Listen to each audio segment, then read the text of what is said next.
நேத்துல இருந்து பாலானே நாம ஜெயிச்சிட்டோம். பாலா நீ சொன்னது நடந்துருச்சுடா. எப்பட்றா சொன்ன? பாலா நாம ஜெயிச்சிட்டோம். டிவிக்கே ஜெயிச்சு எப்பட்றா சொன்ன?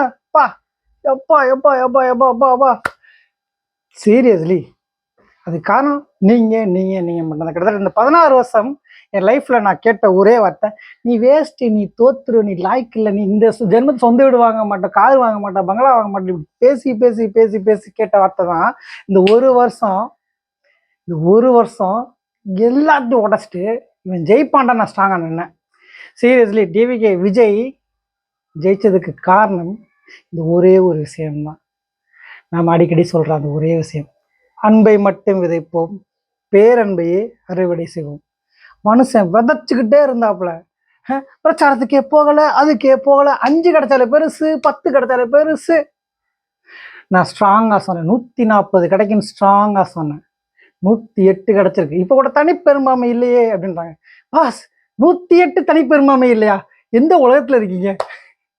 மக்கள் தீர்ப்பு கொடுத்துருக்காங்க, ஏத்துக்க முடியல அப்படின்னா தயவு செஞ்சு புரிஞ்சுக்கணும்.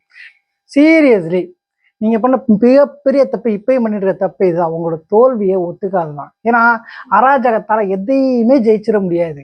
நீங்க அன்பா பேசுறீங்கன்னு வச்சுக்கோங்களேன், உங்களோட ஓட்டு உங்கள்கிட்டயே தங்கியிருக்கும். ஆனா அதை அந்த மனுஷன் அன்பா பேசி அப்படி கவர்ந்து எடுத்துட்டாப்ல.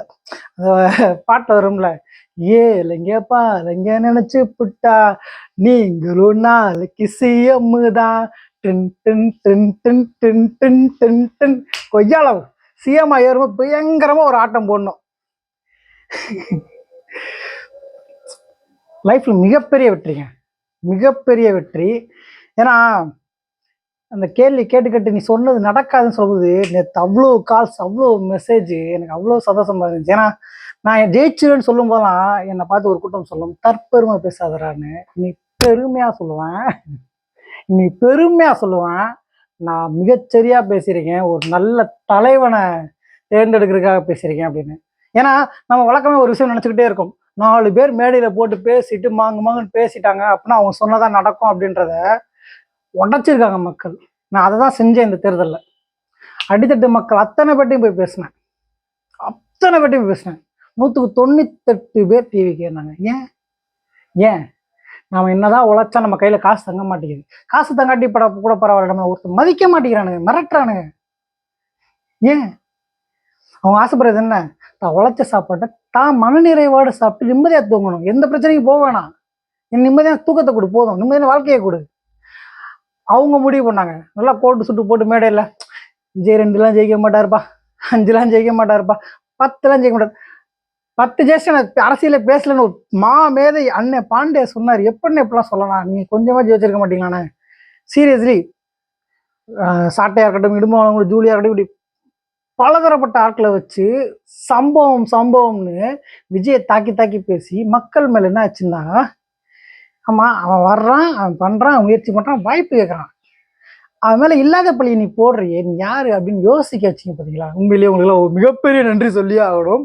சீரியஸ்லி ஏன்னா உங்களால நான் ஒரு நாள் கூட தாக்கி பேசினதே கிடையாது. ஏன்னா தெரியும், கர்மா கர்மா கர்மான்னு ஒண்ணு நல்லா குர்மா பண்ணும் அப்படின்றது.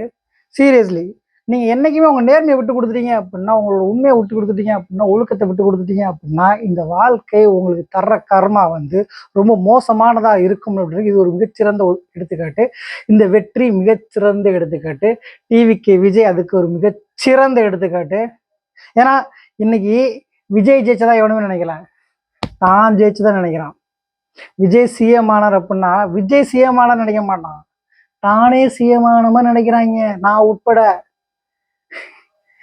ஏன்னா அவர் சொல்லியிருக்காப்புல, சொன்னதை கண்டிப்பா நிறைவேற்றுவார் நம்புறேன். இதைத்தான் நான் என் டைம்லைன்ல கீழே இருக்கு, என் வீடியோல கீழே இருக்கு, நான் எலெக்ஷனுக்கு முன்னாடி இருந்து பேசிக்கிட்டு இருக்கேன், எலெக்ஷனுக்கு அப்புறமும் பேசிக்கிட்டு இருக்கேன். நீங்க தாராளமா இப்ப பார்க்கலாம், நான் என்னோட எல்லாமே ப்ரெடிக்ஷன் எல்லாமே கரெக்டா இருக்கும். ஏன்னா நான் திரும்ப திரும்ப சொன்ன ஒரே விஷயம், உழைக்கும் வர்க்கத்தோட உழைப்பை நம்ம கொச்சப்படுத்தக்கூடாது, சுரண்டக்கூடாது. நம்மகிட்ட காசு இருக்குன்ற திமிரில் ஆடவே கூடாது. அவங்களும் மனுஷங்கன்னு மதிக்கணும்.